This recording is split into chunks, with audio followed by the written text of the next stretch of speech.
does it take to be number one? 2 is not a winner, and 3 nobody remembers. What does it take to be number one? Welcome, MFL, to week number 10. This is the commish here. I got a lot of stuff I've broken down here. You see this piece of paper? I got all this stuff here. I've looked at the future. I've looked at all your matchups. I know what's going down over the next few weeks. And there are some shockers when it comes to who's in and who's out of the playoffs. Right now, you look at the standings. Obviously there's a lot of competition, but there are some guys on the bottom that all of a sudden are going to be heavy contenders to win it all and get into the playoffs. And there's some guys that are in the mix and have been in the mix all year round that are actually going to fall dramatically to the bottom. So let's get into it.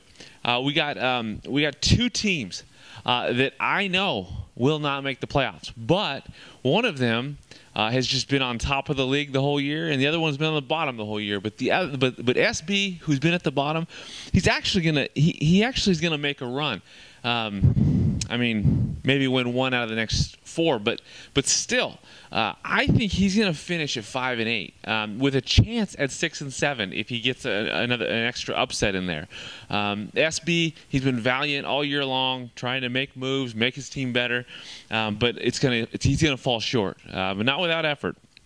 But the shocker here, the number 11 power ranked team this week and looking forward, it's BRC. This guy has been on top of the league the whole year.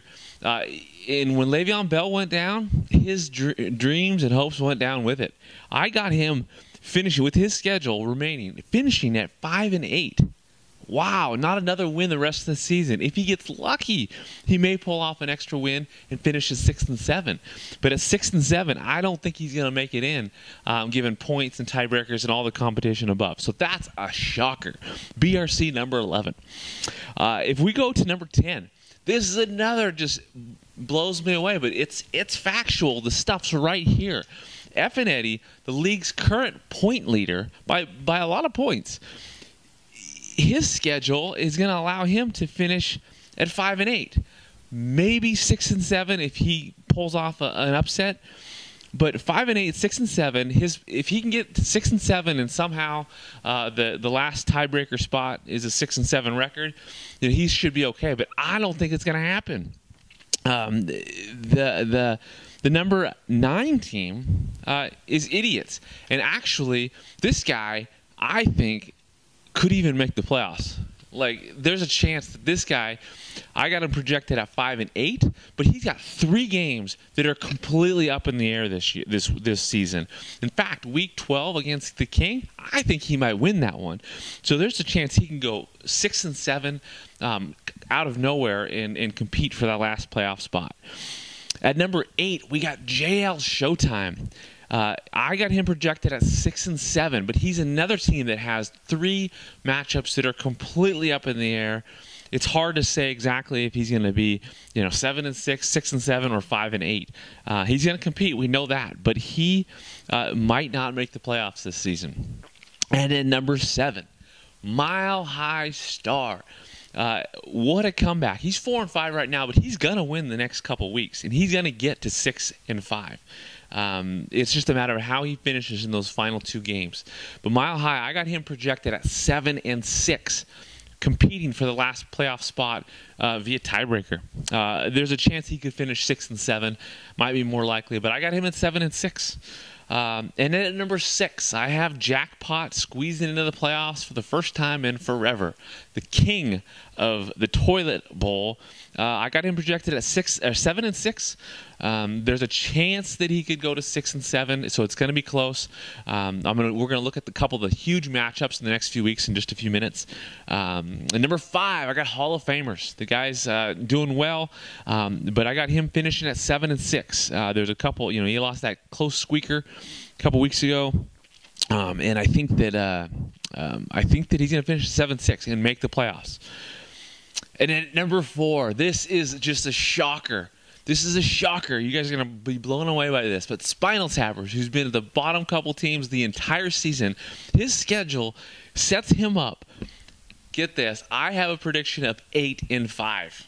Yeah, I have him finishing winning the next 4 games.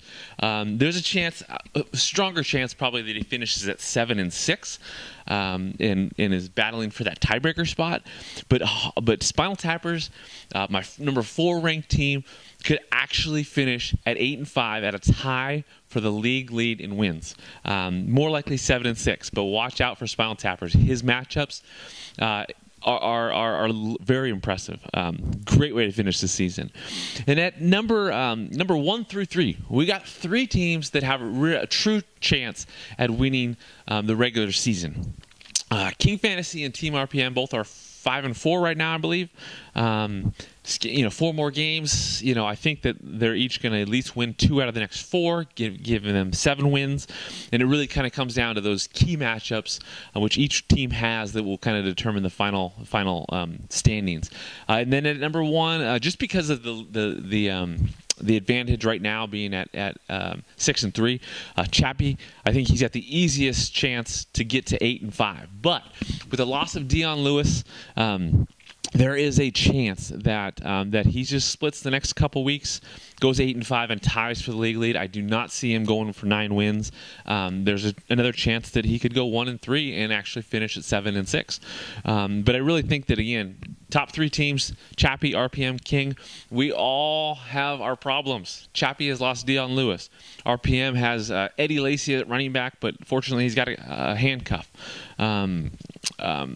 King Fantasy, I got to say, the luck has run out. And so it's going to be up to Blake Bortles to lead the team. But the guy's producing, and I'm looking for some garbage time there.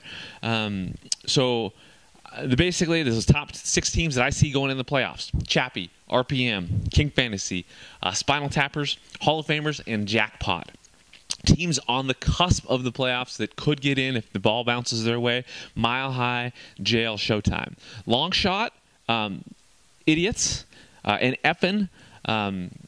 Obviously, Effin has that advantage with his points, but Idiots has advantage with matchups. And so if there's a long shot to get in outside of those top 8 teams, it's Idiots. But you can't put anything past Effin. He's obviously put up the points. Things have bounced his way. Then again at the bottom, BRC, it's a shocker. He's put in a valiant effort this season, and I just don't see it happening. I actually see Idiot's Revenge finishing ahead of BRC. So that pretty much sums up the top 12. Just to break down some of the key matchups this week, JP versus Holla. That's a huge pivotal game for the playoffs. King Fantasy versus JL Showtime. Huge. If Showtime loses, he will be 4-6 and have to really win his last 3 games to get in. Spinal Tappers and BRC. That's another one of those huge games. I have Spinal Tappers winning that. That will accelerate him towards that 7 or 8 win mark. Whereas if BRC loses, it's over almost, I would say. And then again, that Mile High Effin matchup, that's another huge one. I have Mile High winning this one. Effin's got some buys, I believe. And so that's where I see Mile High kind of getting closer to that 6-5 mark, which will put him in good shape for those final couple weeks. Now, the last 2 weeks of the season, there's in week 12, JL Showtime, I believe, faces Chappie. Huge pivotal game. And then the final week of the season, week 13, Chappie versus RPM. The top 1 and 2 teams in the league are facing each other. So that might be the matchup where it all comes down to winning the league championship for the regular season. Let's see. I think King Fantasy plays Jackpot again to close the season, and that's a huge game for Jackpot to at least try to get into the playoffs. And obviously, if King struggles the next couple weeks without luck, it's going to be a must-win for him as well. And then the final huge matchup that week in week 13 to look forward to is JL Showtime versus F and Eddie. Whoever wins that game will have a shot at getting into the playoffs. Whoever loses that game, not going to happen. So lots of big matchups to look forward to. This is the truth right here. These rankings we've had in the past, all significant, but injuries have made a huge impact on the league. And that's something we really gotta pay attention to. And I think that it's really going to be the demise of some of these teams that have been heavily successful this season.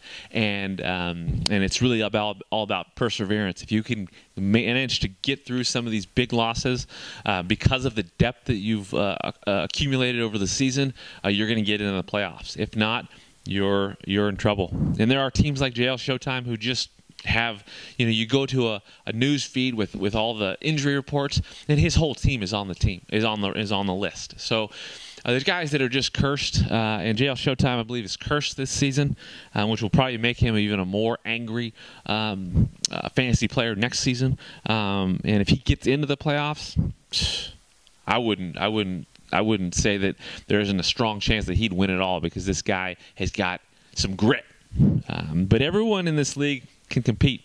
And the dark horse that I'd say, to win it all, maybe jackpot squeaking into the playoffs, and he always has a successful week 14, 15, and 16. The problem is the guy's always in the toilet when he's doing it. So that's about it. I'll wrap it up. You guys have a good week this week. Go King Fantasy. Let's tear down JL Showtime. That's what I'm planning on. And for the rest of you guys, good luck, and may the best teams win.